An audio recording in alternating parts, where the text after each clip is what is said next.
Election आने वाला है और इलेक्शन के पहले जो है काफ़ी चीज़ें होती है। सोशल मीडिया जो है काफ़ी बड़ा प्लेटफॉर्म है।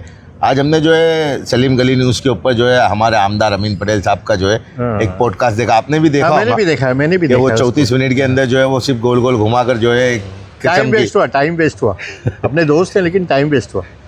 तो उनके जो सवालात थे सलीम गली न्यूज़ के, जो इस तरीके से उन्होंने कहा कि उनके बारे में, उस बारे में आप कहा बिहार में कांग्रेस कितना लड़ी? 4 टर्म का एमएलए है बिहार में। कांग्रेस कितना लड़ी? एक नॉर्मल आदमी को ही पूछेंगे तो बताएगा कि 60 सीटों पे लड़ी। और साहब ने कितना बताया? 26 सीटों पे, 25 सीटों पे। 25 सीटों पे। हद करते हैं। चलो हम पीछे से शुरू करते हैं। सर मैं आपको पूछता हूं कि यूसुफ अबरानी के बारे में पर्सनल उनका नाम लेके सवाल किया गया कि कांग्रेस से वो गए हैं तो अभी क्या पोजीशन रहेगी समाजवादी की? तो उनका जवाब क्या था? जीरो। अच्छा, ये साहब अगर कांग्रेस छोड़ के जाते हैं किसी पार्टी में तो उनका क्या रहेगा? जीरो, सिफर। क्योंकि पार्टी की बुनियाद पे ही टिके हुए हैं। हाँ, बाकी पार्टी नहीं रहे तो फिर ये इलेक्शन लड़के दिखावे। हम तो पूछते हैं लोगों से कि 20 सालों में 10 काम बताओ। जी बिल्कुल, ऐसे काम जिससे आवाम को फायदा हो, पॉलिसी बनी हो। देखो ये एमएलए जो है लेजिस्लेटिव असेंबली का एक हिस्सा होता है, वो कानून साज असेंबली का हिस्सा है। कौन से कानून बनाने में, हमारे इलाके के कौन से कानून बनाने में आप सक्षम थे? 200 करोड़ रुपया जो रिपेयर के लिए फंड लाना था, आप 2000 पहले इलेक्शन से लेके अब तक नहीं ला पाए। कितनी बातें आप कही जाएगी, ठीक है, वो ठीक है, लेकिन मैं एक निवेदन करूँगा कि आप जो है ना वो उस इंटरव्यू को ज़रूर देखो एक मरतबा। क्या क्या बातें। अच्छा, 227 लोग हमारे जो कार्यकर्ता ज़मीनी, इंडिया एयरलाइंस का हमारा पैक्ट है, महायुति का महाराष्ट्र में पैक्ट है, और यहाँ पर जो हमारा पैक्ट नहीं हो पाया, हमेशा पैक्ट लेकिन इस बार पैक्ट नहीं हो पाया। अच्छा, सलीम गली न्यूज़ वाले ने बड़ा अच्छा सवाल किया, तो इससे तो बीजेपी को फ़ायदा होगा। नहीं, बीजेपी को फ़ायदा नहीं, कांग्रेस के लोगों को, मतलब जो इच्छा। अरे आप क्या बात करते हो?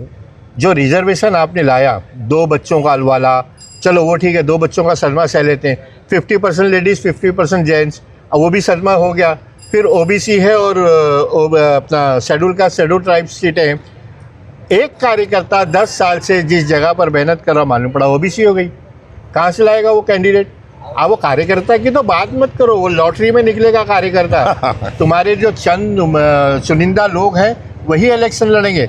एजुकेशन की बात ही से भाई। जी बिल्कुल, उन्होंने कहा कि हम पढ़े लिखे लोगों को, एनएसयूआई से जो डॉक्टर है और ये है वो है, डॉक्टर की डिग्री नहीं लगती इसमें। वो दरवाज़ा खोलने वाला कौन है वो लगेगा, डॉक्टर की डिग्री नहीं लगती। देखिए ना बिहार के बारे में, चीज़ों को जो अपनी हकीकत और असलियत को छुपाकर जिस तरीके से घुमा के बात की गई। मैं आवाम से पूछता हूँ कि जो हमारे वार्ड के, जिन्होंने ये वार्ड गिना है, इसके नगर सेवकों के नाम बताइए। जैसे वो बता रहे थे कि मैं 350 लोगों से मिलता हूँ, 3.5 लाख लोगों से जब मैं मिल सकता हूँ तो मेरे कार्यकर्ता या मेरे नगर सेवक। अरे आपके नगर सेवक के नाम नहीं पता है लोगों को? जो 223 में जो नगर सेविका थी उसका नाम नहीं पता है। 216 के जो नगर सेवक थे वो बीजेपी में चले गए, काफ़ी पहले ही उन्होंने बीजेपी में चले गए। तो मतलब यानी कि किस तरीके से आपकी टीम बनती है। कांग्रेस को उड़ दो, कांग्रेस पार्टी छोड़ के वो बीजेपी ज्वाइन करता है, कहीं और जाता है। तो आप उसूलों सिद्धांतों की बात करने का कोई मतलब ही नहीं है। आप देखिए, वो बोले कार्यकर्ता जो है मैं अपनी फैमिली से किसी को नहीं दूंगा, तो लेकिन रास्ते पे नाम तो पूरे फैमिली वालों के, हाँ, मामा के, खालू के। हाँ देखिए ना, मतलब आप अपने फैमिली के रोड्स के नाम तो रखोगे, चौक के नाम तो रखोगे, टिकट नहीं दोगे तो क्या मेहरबानी करोगे? कितना टिकट लोगे? एक ही फैमिली, वही शौहर, वही बीवी, वही सिस्टर, वही मदर, वही सब आ रहा है। तो आप, ऐसा नहीं होता। इन चीज़ों को जो है ना हमको समझना चाहिए। राजनीति है, सियासत है, पॉलिटिक्स है, और ये चीज़ें चलते रहेगी। लेकिन आवाम को जो है ना इस मर्तबा वाकई में जो है, शोएब, वो चैनी तला के बारे में इन्होंने कहा कि चैनी तला हम फैसला नहीं करेंगे, वो वहाँ फैसला करेंगे। हम 227 लोगों को लड़ाना चाहते हैं, तो लेकिन उससे पहले 213 का अनाउंसमेंट कर लिया आपने। हाँ, अच्छा, इसमें सही बात है। इसमें है ना शोएब, बातें टकराती है।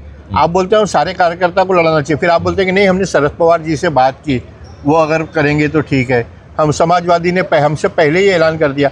अरे तुम्हारा जो ऐलान है वो किसका ऐलान है? जो पॉलिटिक्स की थोड़ी बहुत भी सूझबूझ रखते हैं कि आप इस जहाज़ को डुबाने के लिए क्या कर रहे हैं, वो लोगों को समझ में आ रहा है। कांग्रेस का जहाज़ तो वैसे ही डूब चुका है। अब सारी चीज़ों को जो है आवाम को समझना चाहिए, और आवाम जो है ना सवाल करना सीखे। जब आपके घरों पे ये आएंगे ना तो इनको बोलेगे एक लेटर लिख कर दिखा देंगे जो पढ़े लिखे अपने आप को भाई, बता मुंबा दे। देवी में एक चीज़ ये भी होनी चाहिए कि आबादी के तनासुब से जी 70% माइनॉरिटी के लोग हैं, हम्म, वहाँ पे आप टिकट किसको दे रहे हैं?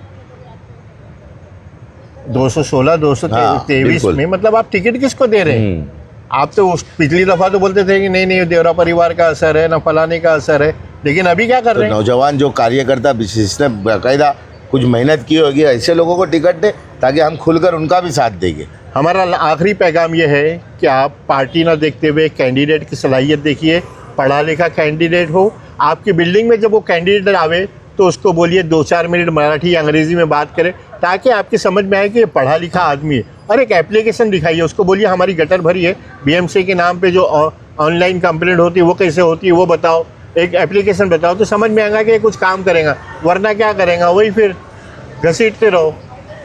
चलिए